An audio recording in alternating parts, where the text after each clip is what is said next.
Hello my dear students, in this video today we are going to discuss the social, political and religious life of ऋग्वैदिक period. जब भी आप किसी civilisation के बारे में समझना चाहते हैं, एक ओवरव्यू लेना चाहते हैं, तो उस सिविलाइजेशन के बारे में आपको 4 एस्पेक्ट्स पता होना चाहिए बहुत डिटेल में. वो 4 एस्पेक्ट्स हैं social life, political life, economical life और रिलीजियस और कल्चरल लाइफ उस टाइम पीरियड की. जब आप इन चारों एस्पेक्ट्स पर बहुत अच्छे से रिसर्च कर लेते हैं तो आपको उस सिविलाइजेशन के बारे में काफ़ी कुछ समझ में आ जाता है और एग्जाम में पूछे जाने वाले क्वेश्चंस को भी आप अच्छे से अटेम्प्ट कर सकते हैं. तो आज हम वैदिक सिविलाइजेशन जो पढ़ रहे थे उसमें इन्हीं 4 एस्पेक्ट्स पर बात करने वाले हैं. सबसे पहले हम बात करेंगे पॉलिटिकल लाइफ पर. ऋग्वैदिक पीरियड में जो पॉलिटिकल लाइफ थी, जो उनका राजतंत्र था, वो राजतंत्र कैसा था, पॉलिटिकल सिस्टम कैसा चल रहा था, इन सब पे हम सबसे पहले बात करेंगे. वैदिक सिविलाइजेशन की पॉलिटिकल लाइफ को पढ़ने से पहले हम एक बार थोड़ा सा सोशल ऑर्गेनाइजेशन देखते हैं कि जो सोसाइटी थी वो कितने पार्ट्स में डिवाइडेड थी, या फिर यूनिट्स का क्या नाम था जिन यूनिट्स में उन्होंने डिवाइड किया था. आप सभी जानते हैं कि वैदिक कल्चर जो है या फिर आर्यन कल्चर जो है उसमें आपको कबीलियाई संस्कृति दिख रही है, मतलब ट्राइबल लाइफ दिख रही है. अब वो जो ट्राइब्स हैं वो इन 4 पार्ट्स में डिवाइडेड थे. सबसे पहला पार्ट था जन. जो लार्जेस्ट ट्राइबल यूनिट होती थी उसे जन बोला जाता था. उससे स्मॉलर यूनिट होती थी विस, उससे स्मॉलर यूनिट थी ग्राम और सबसे स्मॉलर यूनिट आती थी कुल या फिर ग्रह. अब ध्यान ये रखना है कि ये जो कुल या ग्रह है इसे ये बोला जाता था फैमिली को. आप यदि ऋग्वैदिक टेक्स्ट में देखेंगे तो आपको कुल शब्द बहुत कम बार लिखा हुआ दिखेगा, लेकिन ग्रह शब्द काफ़ी बार यूज़ किया गया है और ये डिनोट करता है फैमिली को. तो आप ऐसे भी समझ सकते हैं कि सबसे छोटी यूनिट हुई फैमिली, फैमिली से बड़ी यूनिट होगी ग्राम, उससे ज़्यादा थोड़े लोग होंगे ग्राम में, और ग्राम फिर मिलके बनाएंगे विस, और विस का जो समूह होगा वो कहलाएगा जन. मतलब सबसे बड़ी यूनिट किसे कहा? जन को कहा. ये जो जन है, इस जन का हेड बनाया गया इस जन को एडमिनिस्टर करने के लिए, और इस हेड को बोला जाता था राजन या फिर जनस्य गोपा.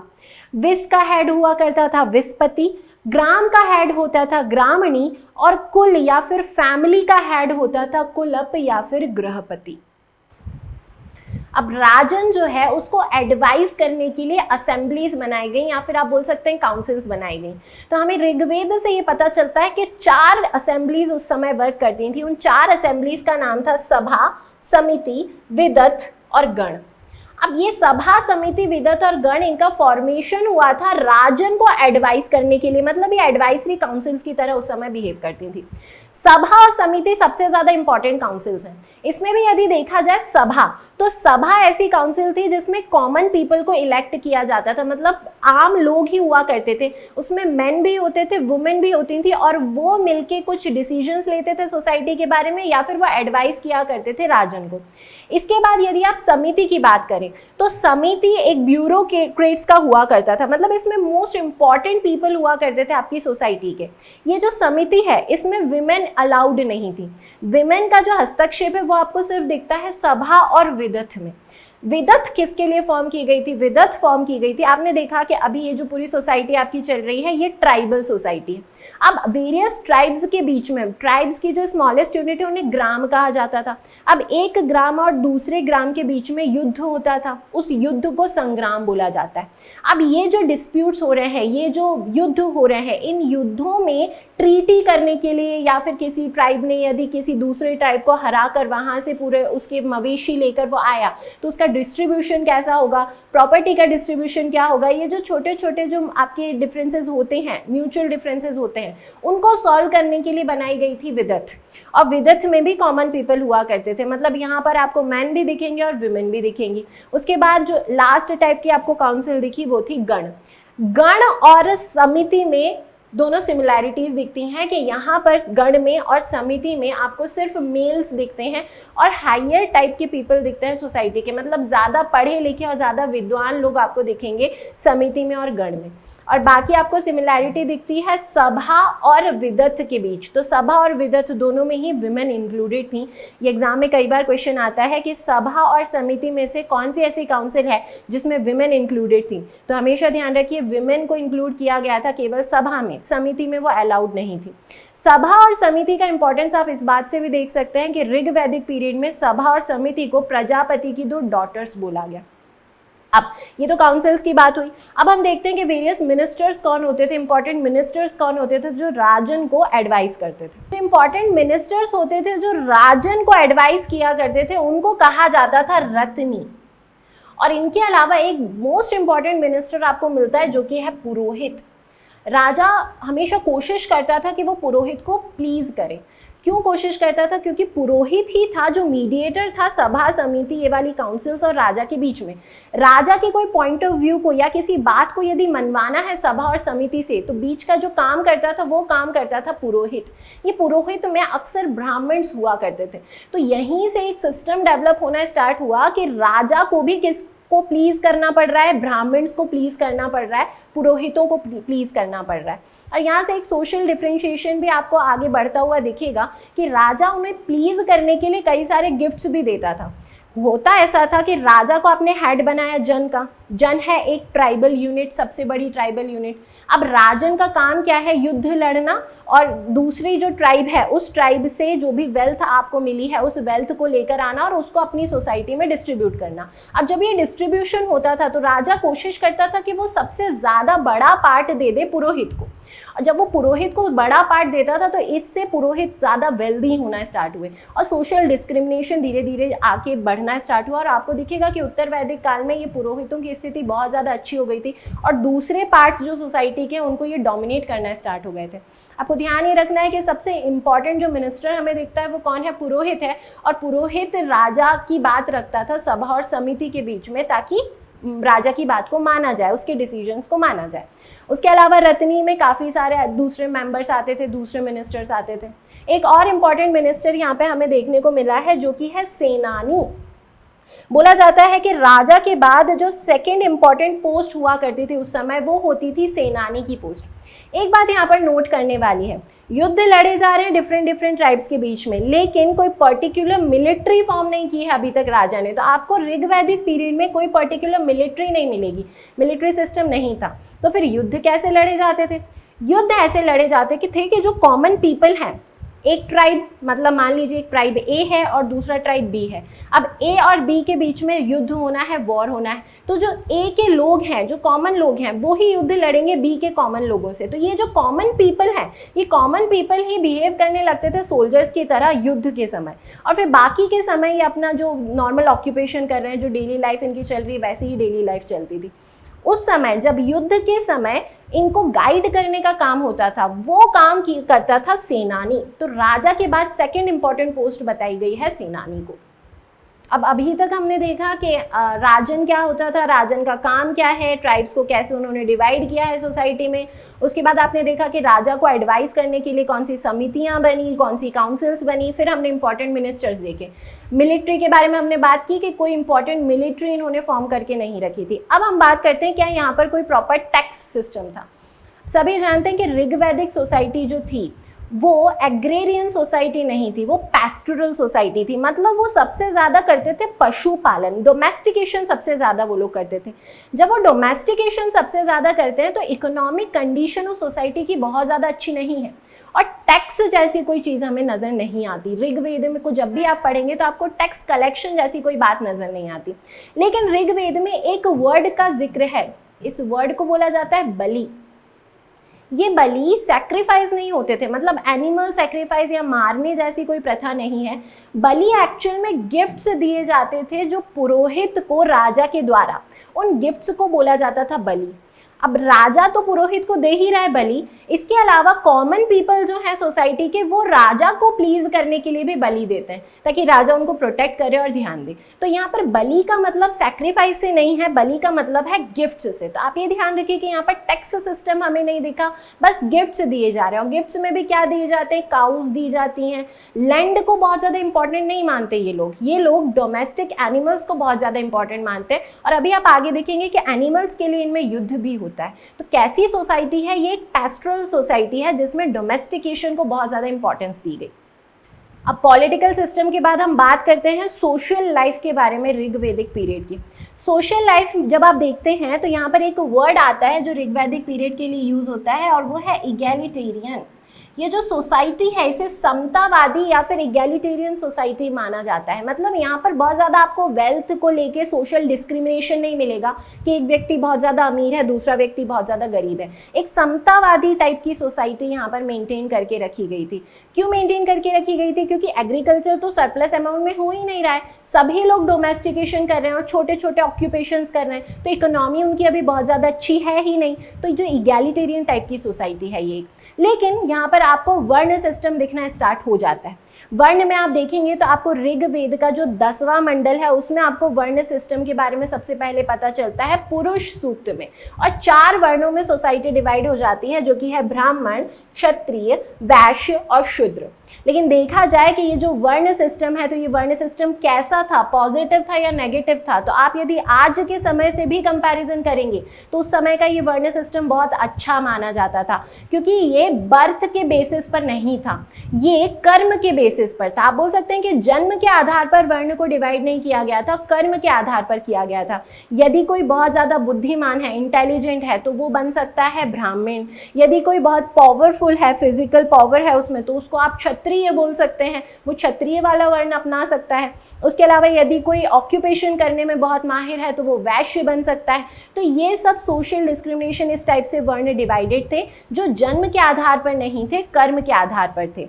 इसी से रिलेटेड आपको कवि अंगिरस का एक कोट दिखता है ऋग्वेद में लिखा हुआ, और वो कोट कुछ इस तरीके से है। कवि अंगिरस ने ये बात कही है, I am a poet, my father is a physician and my mother is a grinder. तो आप देख सकते हैं कि एक ही घर में आपको एक पोएट भी मिला, फादर जो है वो फिजिशियन का काम कर रहे हैं और मदर जो है वो ग्राइंडर का काम कर रही हैं। मतलब एक ही घर में इतने सारे ऑक्यूपेशंस हो रहे हैं लिवलीहुड को चलाने के लिए। तो ये जो वर्ण सिस्टम था ये कर्म पे आधारित था, जन्म पे आधारित नहीं था। आपको ये बात यहाँ पर ध्यान देनी है। अब इसी सोशल लाइफ को डिस्कस करते करते हम देखते हैं कि फैमिली लाइफ कैसी हुआ करती थी। तो फैमिली को ऋग्वैदिक पीरियड में बहुत ज़्यादा इंपॉर्टेंस दी गई। फैमिली के लिए 2 शब्द यूज हुए हैं ऋग्वेद में, जो कि हैं कुल और ग्रह। तो ध्यान रखिए, कुल ज़्यादा नहीं बोला जाता था, ज़्यादातर फैमिली को ग्रह बोला जाता था। और फैमिली एक बहुत ही इंपॉर्टेंट रोल प्ले किया करती थी। कुल का जो हेड होता था, फैमिली का जो हेड होता था, उसके लिए एक वर्ड यूज होता है कुलप। कुलप वर्ड यूज होता था फैमिली के हेड के लिए, और ज़्यादातर ये मेल्स ही हुआ करते थे। तो आप मान सकते हैं कि उस समय की जो सोसाइटी थी वो कैसी सोसाइटी थी? वो एक पैट्रियार्कियल सोसाइटी थी, मतलब पितृसत्तात्मक सोसाइटी थी।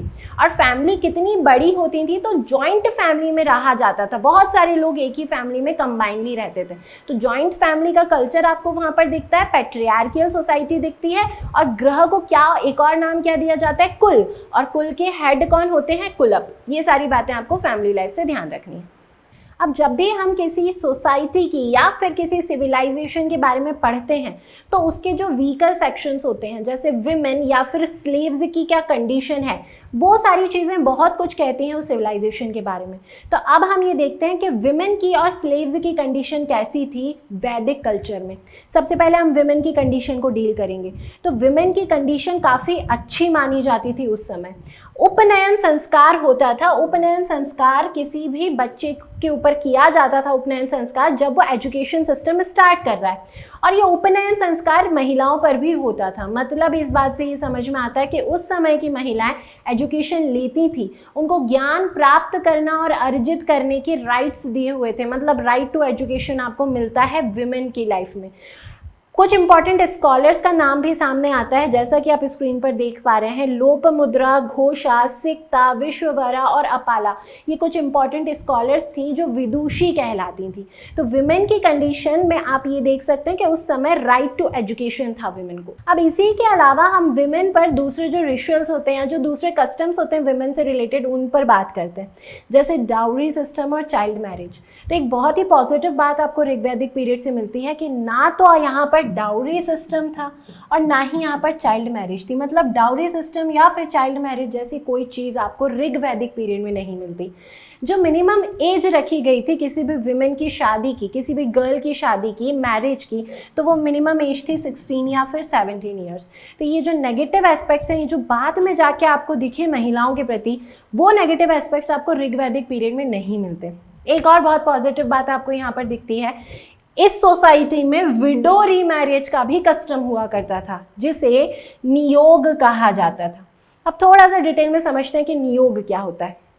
यदि किसी व्यक्ति की पुत्र संतान के बिना मृत्यु हो जाती है, मतलब उसका सन नहीं है और वो इस दुनिया से चला गया, तो आगे जाके उसके वंश को आगे बढ़ाने में दिक्कतें पैदा होती हैं कि इसके वंश को अब आगे कैसे बढ़ाया जाएगा। तो वो जो विधवा रहती है, उस हस्बैंड, उस व्यक्ति की जो वाइफ है जो अब दुनिया में रह गई है और जो विडो कहला रही है अब, तो वो विधवा को समाज और परिवार की सहमति के साथ ये परमिशन दी जाती थी कि वो अपने हस्बैंड के ही ब्रदर के साथ रिलेशनशिप बनाकर उसका जो वंश है उसको आगे बढ़ाए। तो ये जो सिस्टम होता था इसको नियोग सिस्टम बोलते थे। इसको आप एक तरीके से विडो रीमैरिज सिस्टम भी बोल सकते हैं। ये सिस्टम महिलाओं के लिए पॉजिटिव माना गया। क्यों पॉजिटिव माना गया? क्योंकि आप यदि इस टाइम पीरियड में देखें तो जो महिलाएं हैं, जो विडोज़ हैं या फिर जो विमेन हैं, विमेन को प्रॉपर्टी रखने का कोई अधिकार नहीं है। उनके पास अपने खुद की कोई प्रॉपर्टी नहीं है स्त्री धन के अलावा।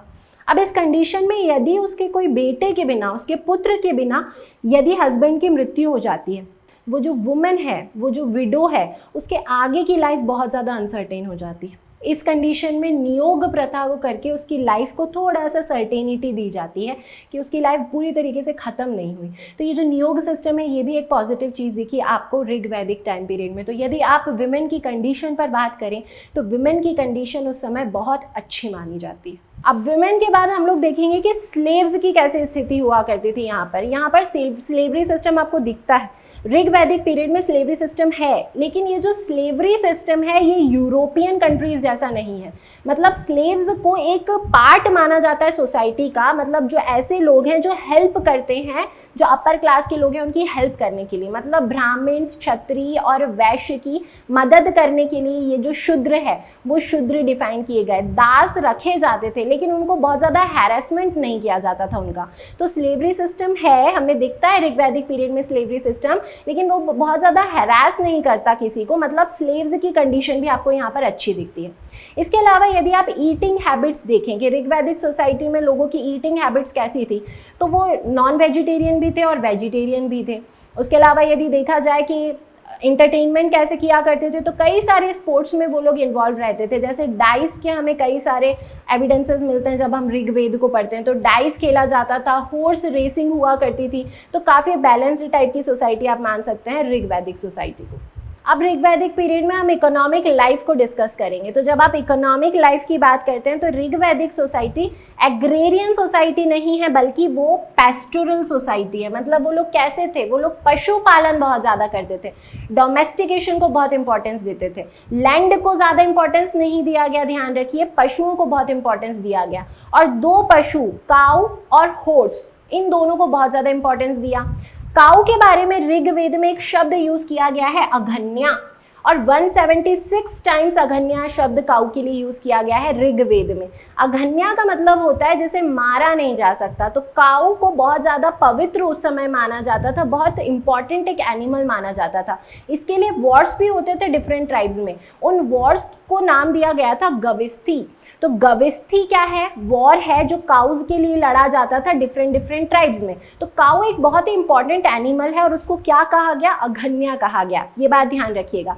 इसके अलावा आप हॉर्स के बारे में यहाँ पर एविडेंसेस देखते हैं कि इनके लिए हॉर्स काफ़ी प्रिय पशु होता था, बहुत ही डियर एक एनिमल माना जाता था। एक यहाँ पर मिनिस्टर बनाया गया था जिसे बोला जाता था व्रजपति।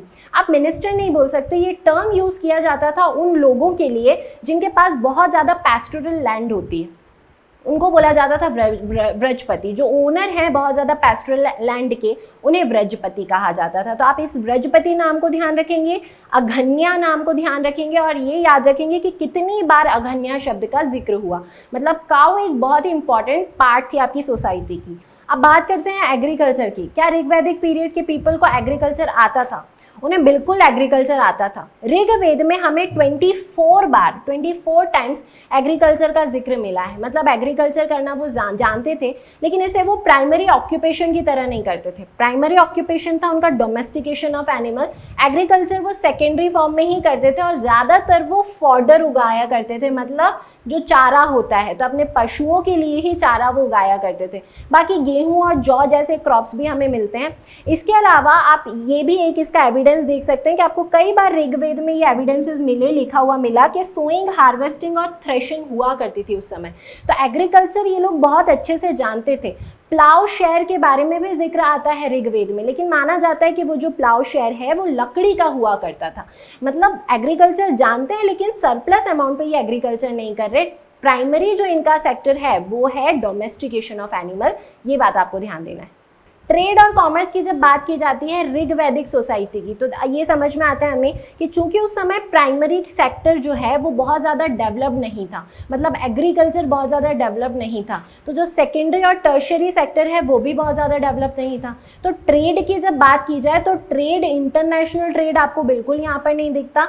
एक कबीले से दूसरे कबीले के बीच में बस आपको ट्रेड दिखता है, मतलब एक ट्राइबल यूनिट से दूसरी ट्राइबल यूनिट के बीच में इंटरनल ट्रेड ही हुआ करता था। जब एग्रीकल्चर ही नहीं हो रहा है तो आप दूसरे जो सेक्टर्स हैं आपकी इकोनॉमी के, उनको बहुत ज़्यादा बढ़ा नहीं सकते, तो इसीलिए उस समय इकोनॉमिकल कंडीशन जो थी वो बहुत ज़्यादा अच्छी नहीं थी। अब ये देखा जाए कि बाकी कौन से ऑक्यूपेशंस देखे गए, तो आपको कई बार ये दिखता है कि वहाँ पर पॉटर्स व्हील आपको मिली है, मतलब पॉटरी हुआ करती थी। इसके अलावा जो दूसरे आर्टिसंस हैं उसमें आते थे आपके कारपेंटर्स, चैरियट्स बनाने वाले लोग भी होते थे, और इसके अलावा और भी कई सारे ऑक्यूपेशंस थे, जैसे वीविंग का ऑक्यूपेशन उस समय हुआ करता था, पॉटरी का ऑक्यूपेशन है ही। तो ये दूसरे वाले जो प्राइमरी ऑक्यूपेशंस है ये ऑक्यूपेशंस देखे जाते थे। दूसरा आपको ये ध्यान रखना है यहाँ पर कि एक वर्ड ऋग्वेद में बार बार यूज़ हुआ है जो कि है आयास। ये जो आयास वर्ड है ये यूज़ हुआ है कॉपर या फिर ब्रॉन्ज के लिए। अभी यहाँ पर आयरन से ये लोग इंट्रोड्यूस्ड नहीं है, आयरन आपको जाके मिलेगा लेटर वैदिक पीरियड में। तो ये लोग जो है ऋग्वैदिक पीरियड के, इनको आयरन के बारे में अभी नहीं पता है। ये धातु जो यूज़ कर रहे हैं वो ज़्यादातर यूज़ कर रहे हैं कॉपर और ब्रॉन्ज, और मेटलर्जी में बहुत ज़्यादा आपको एडवांसमेंट यहाँ पर नहीं दिखता। जब आयरन आएगा उसके बाद आप देखेंगे कि सिविलाइजेशन बहुत तेज़ी से ग्रो करना स्टार्ट होगी। तो अभी आपको ध्यान रखना है कि ऋग्वैदिक पीरियड में आयरन के बारे में हमें नहीं पता चलता। आयास शब्द यूज़ हुआ है जो कि यूज़ हुआ है कॉपर या फिर ब्रॉन्ज के लिए। अब ट्रेड और कॉमर्स में एक और बात हम देखते हैं कि क्या उस समय मुद्रा या फिर कॉइन्स का यूज हुआ करता था। तो आपको ध्यान रखना है कि ऋग्वैदिक पीरियड में मुद्रा या फिर कॉइन्स का यूज नहीं होता था। वो लोग बार्टर सिस्टम का यूज करते थे, मतलब वस्तु विनिमय प्रणाली जो है उसका यूज करते थे, एक सामान के बदले में दूसरा सामान देकर। ज़्यादातर यहाँ पर निष्क दिया जाता था, काउज को एक्सचेंज किया जाता था जब मेजर आपको कुछ सामान खरीदना है तब। तो ध्यान रखिएगा कि ट्रेड एंड कॉमर्स की या फिर इकोनॉमिक लाइफ की जब आप बात करते हैं ऋग्वैदिक पीरियड में, तो यहाँ पर अभी ये लोग कॉइन से इंट्रोड्यूस नहीं है। ये किसको अपना रहे हैं? अभी भी बार्टर सिस्टम को ही अपना रहे हैं। ऋग्वैदिक टाइम पीरियड की रिलीजियस लाइफ की जब आप बात करें तो उस समय के लोग नेचर के वर्शिपर थे, मतलब कुछ भी ऐसे नेचुरल फिनोमिना है जो उस समय के लोगों को समझ में नहीं आया कि ये सब होता क्यों है, तो उन्हीं को उन्होंने गॉड मान लिया। जैसे बारिश क्यों होती है तो उन्होंने बारिश वाले कोई देवता बना दिए, आग क्यों जलती है, इतनी चमकती क्यों है, इसमें इतनी गर्मी क्यों है, आग उन्हें समझ में नहीं आई तो उन्होंने उन्हें गॉड मान लिया। देखा जाए कि ये लोग पॉलीथीस्टिक थे या मोनोथीस्टिक थे, तो देखा जाए तो ये पॉलीथीस्टिक टाइप का रिलीजन था इनका, मतलब काफ़ी सारे देवी देवता और गॉड्स इन्होंने बना रखे थे। और ऋग्वेद में आपको टोटल 33 गॉड्स और गॉडेसेस के बारे में मिलता है। उन गॉड्स और गॉडेसेस को आप 3 पार्ट्स में डिवाइड कर सकते हैं। सबसे पहले पार्ट में यूनिवर्स वाले गॉड्स आ सकते हैं, डीटीज आ सकते हैं, दूसरे पार्ट में अर्थ और तीसरे पार्ट में स्काई। अब यूनिवर्स वाले डीटीज की जब बात की जाए तो इंपॉर्टेंट डीटीज ये सब हैं: मारुत, इंद्र, रुद्र और वायु। वहीं यदि अर्थ के डीटीज की बात की जाए तो अर्थ में इंपॉर्टेंट डीटीज होंगे अग्नि, पृथ्वी, सोम, बृहस्पति और अश्विन। और लास्ट में स्काई के बारे में आप जब बात करते हैं, स्काई के जो गॉड्स हैं, डीटीज हैं, उसमें इंपॉर्टेंट हैं सूर्य, वरुण, सविता, उषा, अदिति और विष्णु। तो ये सब इंपॉर्टेंट गॉड्स और गॉडेसेस हैं। इसमें भी सबसे इंपॉर्टेंट गॉड अगर देखे जाएं तो वो है इंद्र। इंद्र को बहुत ज़्यादा इंपॉर्टेंस यहाँ पर दिया गया है। इनके लिए एक और शब्द यूज़ किया गया है जो कि है पुरंदर। ऋग्वेद में ये वर्ड यूज़ किया गया है पुरंदर। पुरंदर का मतलब होता है डिस्ट्रॉयर ऑफ फोर्ट्स। और जहाँ आप जानते हैं कि ये जो आर्यन कल्चर है और ऋग्वैदिक कल्चर है तो ये आपस में युद्ध लड़ते रहते हैं, मतलब थोड़ा से वॉर लविंग टाइप की सोसाइटी है इनकी, तो इसीलिए इन्होंने इंद्र को पुरंदर कह के बहुत ज़्यादा इंपॉर्टेंस दी है। ऋग्वेद में यदि देखा जाए कि कितनी हिम्स डेडिकेटेड है इंद्र के लिए, तो टोटल 250 हिम्स इंद्र के लिए डेडिकेटेड हैं। तो इससे भी ये समझ में आता है कि इंद्र बहुत ही ज़्यादा इंपॉर्टेंट डीटी हैं उस समय के। फिर जो सेकेंड नंबर पर इंपॉर्टेंट डीटी हैं वो है अग्नि, मतलब अर्थ की जो गॉड हैं अग्नि, उनको बोला जाता है। अब अग्नि के लिए ऋग्वेद में आपको टोटल 200 हिंट्स मिलते हैं, और अग्नि को वो लोग इंटरमीडिएटरी मानते थे भगवान और इंसान के बीच में, मतलब मनुष्य और गॉड, ह्यूमन और गॉड के बीच में इंटरमीडिएटरी के टाइप काम करता था फायर के थ्रू वो लोग सैक्रिफाइसेस करते थे। तो ये जो फायर है इसको इंपॉर्टेंस दिया गया सेकंड नंबर पर, और इसके लिए 200 हिम्स आपके डेडिकेटेड है। उसके बाद आप कुछ और इंपॉर्टेंट गॉड्स के बारे में देखिए तो एक और आता है जो कि है सोम। सोम को वनस्पति का देवता माना जाता है। सोम एक प्रकार का प्लांट है और वो लोग सोम रस का भी उस समय यूज़ करते थे, कंजम्पशन करते थे। तो सोम एक इम्पॉर्टेंट हो गए वनस्पति के देवता। उसके बाद अश्विन को गॉड ऑफ मेडिसिन बोला जाता है। तो अर्थ में ही आए आपके सोम और अश्विन, ये दोनों इंपॉर्टेंट गॉड्स हैं आपके।